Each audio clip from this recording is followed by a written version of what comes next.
ल हेरौँ विद्यार्थी भाइ बहिनीहरू, यस्तो क्वेसन पनि सोधिन सक्छ। The marks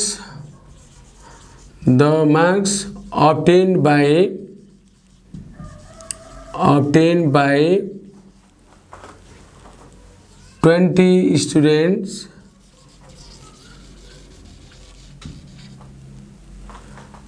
in maths examination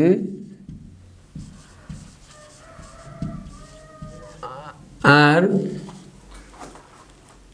given below.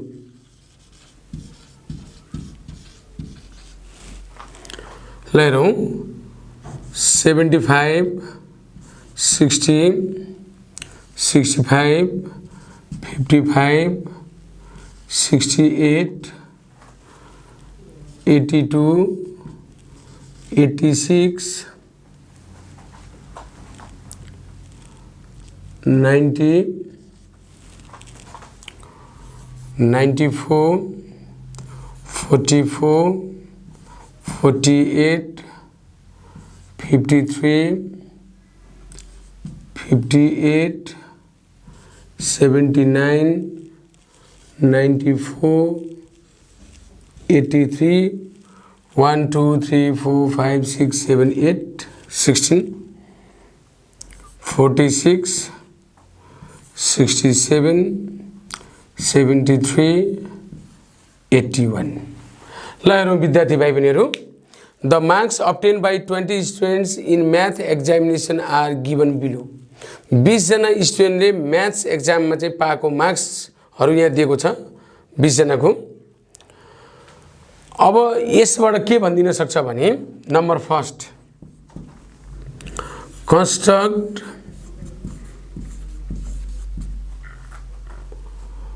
a frequency table of class interval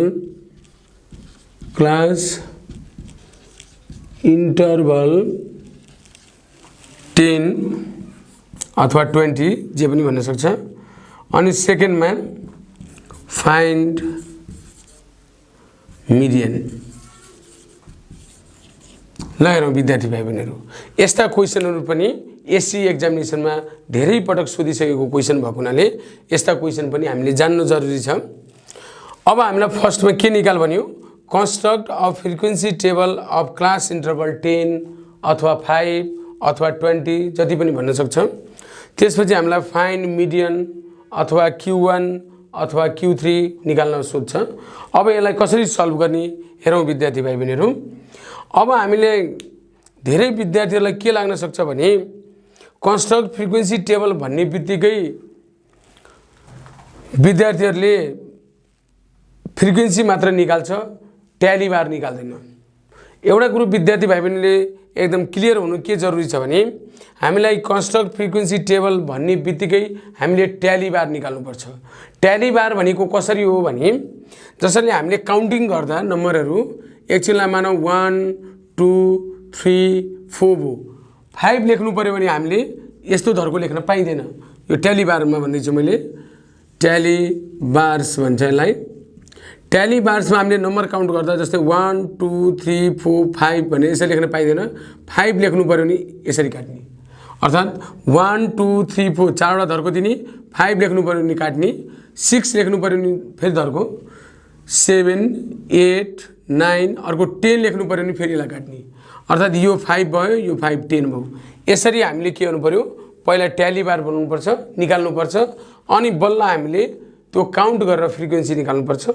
र त्यसपछि हामीलाई मिडियन निकाल्नुपर्ने हो कि Q1 निकाल्नुपर्ने हो कि Q3 निकाल्नुपर्ने हो, त्यसपछि हामीले निकाल्नुपर्छ। अब यो क्वेसनलाई हेरौँ, सोलुसनमा हेरौँ विद्यार्थी भाइ बहिनीहरू। पहिला हामीले मार्क्स लेख्ने, जसलाई हामी x भनिरहेछौँ। त्यसपछि फ्रिक्वेन्सीज लेख्ने f, पहिला ट्याली बार लेख्ने, पहिला ट्याली बार्स अनि बल्ल एफ लेख्ने फ्रिक्वेन्सीज। ल हेरौँ विद्यार्थी भाइ बहिनीहरू, हामीले डाइरेक्ट फ्रिक्वेन्सी लेख्नु हुँदैन। अब मार्क्स लेख्दा चाहिँ हामीलाई क्लास इन्टरभल 10 लिए भनेको छ। अब यो जुन भ्यालुजहरु छ हामीले दिएको 20 स्टुडेन्टले अब्टेन गरेको मार्क्स म्याथ एक्जामिनेसनमा त्यसमा सबैभन्दा सानो नम्बर कुन हो त्यो फाइन्ड आउट गर्नुपर्छ पहिला। यसमा सबैभन्दा सानो नम्बर भनेको मार्क्स भनेको थोरै भ्यालु भनेको 44 हो। त्यसो हुनाले हामीले क्लास इन्टरभल लिँदाखेरि चाहिँ 44 भएको हुनाले 40 to 50 लिदिने, किनभने 40 to 50 मा 44 पर्छ। यदि यहाँ सानो भ्यालु चाहिँ मानौ 37 भइदिएको भए हामी के गर्थ्यौं 30 to 40 लिन्थ्यौं, किनभने 30 र 40 को बीचमा 37 पर्छ। त्यसैले सबभन्दा पहिलो काम विद्यार्थी भाइ बहिनीले के गर्नु पर्यो भन्दा यसमा सबभन्दा सानो भ्यालु कुन हो त्यो फाइन्ड आउट गर्नु पर्यो र 10 को ग्याप लिने गरी हामीले क्लास इन्टरभल डिटरमाइन गर्नु पर्यो। यहाँ 44 भएको हुनाले हामीले कहाँबाट स्टार्ट गर्छौं भन्दा 40 to 50 बाट स्टार्ट गर्छौं।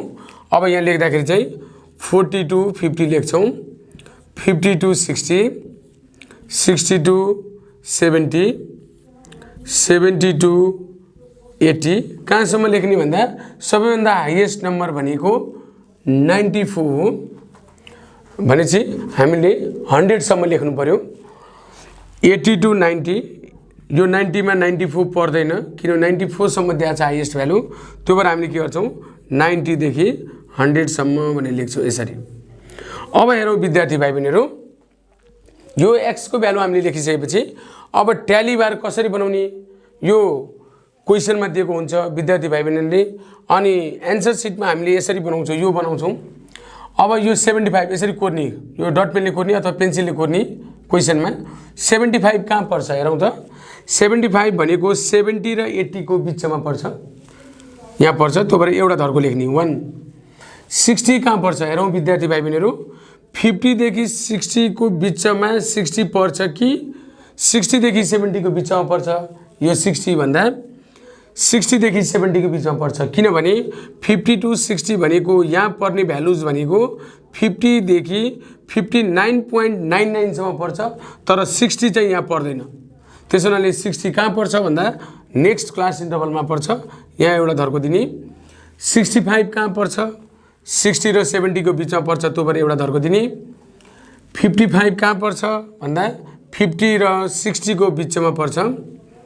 68 कहाँ पर्छ विद्यार्थी भाइ बहिनीहरु, 60 र 70 को बीचमा पर्छ, एउटा धर्को दिने।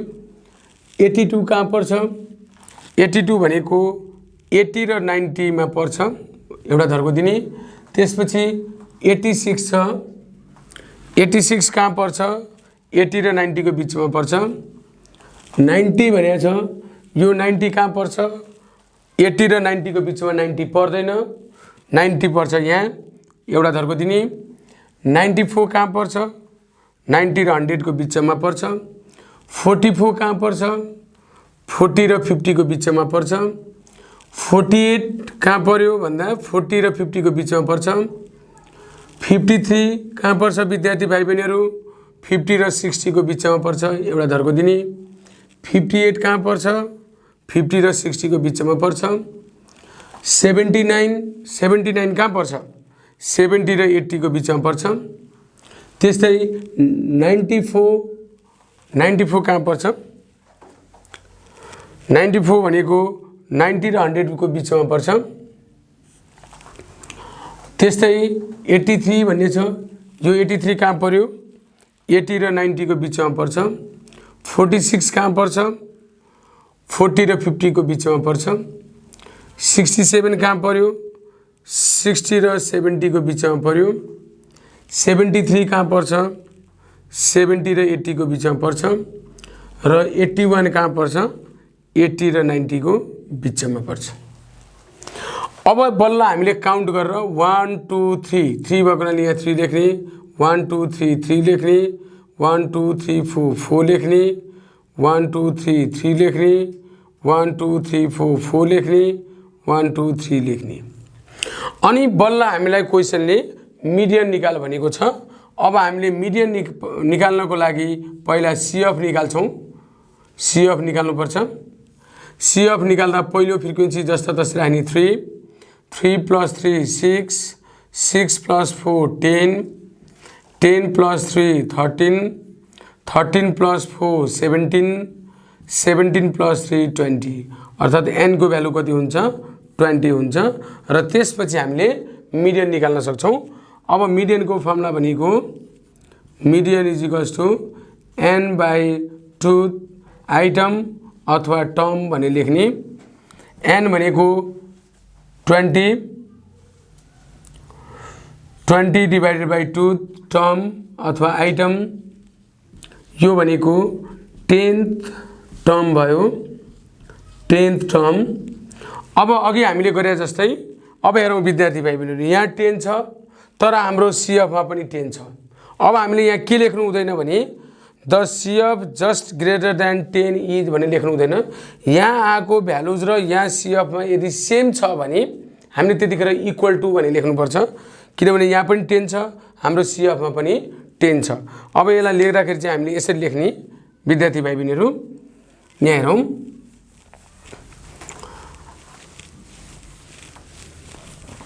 लेख्दाखेरि हामीले चाहिँ the CF just equal to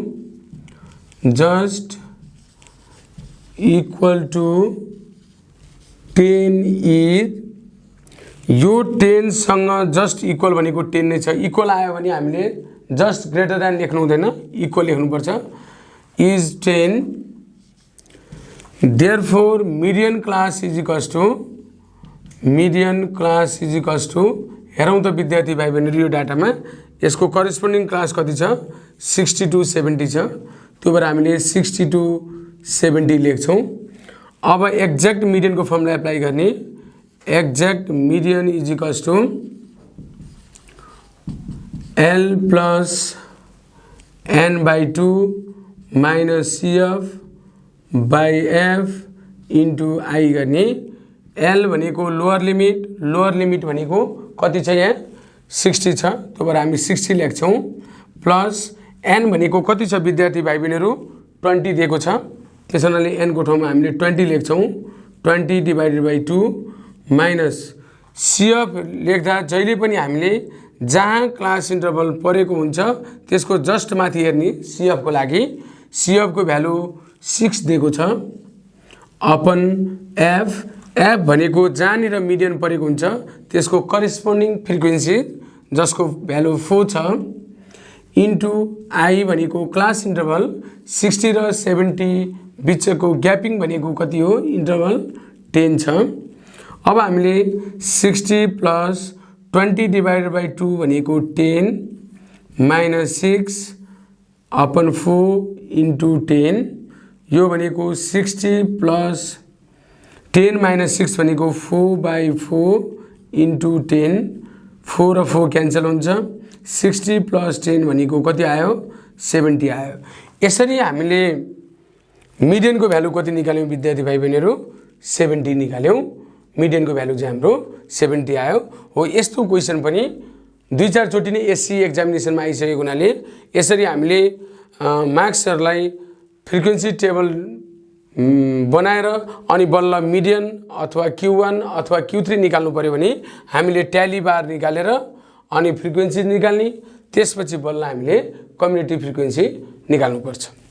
अब यो मिडियनमा कहिलेकाहीँ चाहिँ के सोधिन्छ विद्यार्थी भाइ बहिनीहरु भने मिडियन दिएर अहिलेसम्म हामीले डाटा दिएर त्यो डाटाबाट चाहिँ मिडियन फाइन्ड आउट गर भनिरहेको छ, मिडियन को भ्यालु कति हुन्छ त्यो निकाल भनिएको छ, तर कहिलेकाहीँ के सोधिन्छ भने मिडियन चाहिँ दिएको हुन्छ र कुनै भेरिएबल को भ्यालु चाहिँ निकाल भनिन्छ, find the value of x अथवा find the value of y अथवा p अथवा k त्यसरी निकाल भनिन्छ।